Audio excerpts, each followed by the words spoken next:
जय जिनेंद्र सभी से। वीडियो अधूरा था, मैं इसको कंप्लीट कर रही हूँ। इसमें हम कई बार सोचते हैं कि हम अपनी आदतों को कैसे बदलें, कैसे हम उसमें सुधार लाएं और अपने व्यक्तित्व को परफेक्ट बनाएं।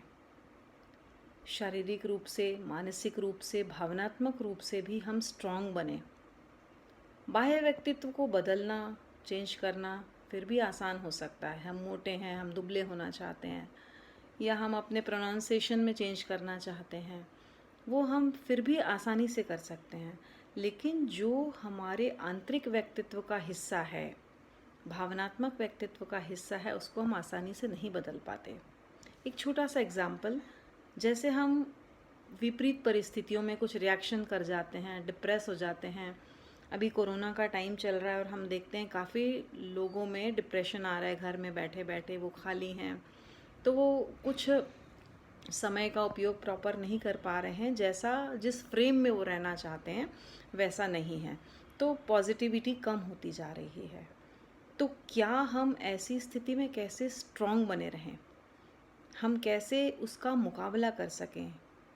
यदि हम वास्तव में अपने व्यक्तित्व का विकास चाहते हैं तो हमें इन चीज़ों को बदलने के लिए will power, strong will power की ज़रूरत है। और मैंने अनुभव किया, यदि हम प्रेक्षा ध्यान करते हैं, हम दीर्घ श्वास प्रेक्षा करते हैं, हम अनुप्रेक्षाओं का प्रयोग करते हैं, ऑटो सजेशंस देते हैं, तो हमें बहुत चेंजेस आते हैं। अभी मैंने 1 महीने बेसिक कोर्स किया प्रेक्षा मेडिटेशन का, तो मुझे लगा ज्ञान काफ़ी नहीं होता है अपने आप को बदलने के लिए। हमें विवेक है कि ये सही है, ये गलत है, लेकिन कई बार विवेक होते हुए भी हम अपने इमोशंस पे कंट्रोल नहीं कर पाते। और उसके लिए ये बहुत परफेक्ट आइडिया है कि हम इसको करें, प्रेक्षा ध्यान या अनुप्रेक्षाएं, और अपने आप को जो ऑटो सजेशंस दे रहे हैं। दीर्घ श्वास से बहुत फ़ायदा होता है, आप अपने आप पे काबू रखना सीख जाते हैं, क्योंकि परिस्थितियां हर जगह विपरीत आती हैं, मिलती हैं, पर अगर इमोशंस पे कंट्रोल करना सीख गए तो हमारा जो व्यक्तित्व है वो भावनात्मक रूप से स्ट्रांग बन सकता है। अगर हम विपरीत स्थितियों में शांत रह सकें, कूल रह सकें और अपने आप को स्ट्रांग बना के, बल्कि दूसरों को स्ट्रांग बनाने में हम उपयोग कर सकें अपने आप को, तो ये हमारे आंतरिक व्यक्तित्व का एक हिस्सा है और जिस पे बहुत कम ध्यान दिया जाता है आजकल। हम सिर्फ बाहरी अपना करियर बना लेते हैं, एजुकेशन कर लेते हैं, अच्छा हमारा पर्सनालिटी दिखने में हम अच्छे हो जाएं, लेकिन जब तक अंदर से हमारा, एक कहना चाहिए, अंदर की एनर्जी से हमारा जुड़ाव नहीं होता है, आत्मा से जुड़ाव नहीं होता है, तब तक वो स्ट्रेंथ, कहते हैं ना, मैत्री में सब भूयेसु, हमारी सबसे मैत्री हो नहीं सकती, क्योंकि हम दूसरों को रीज़न मानते हैं। हम अपने कर्मों को नहीं समझ पाते जब तक उसका ज्ञान नहीं कर पाते। हम समझते हैं कि दूसरा ही इसका ज़िम्मेदार है।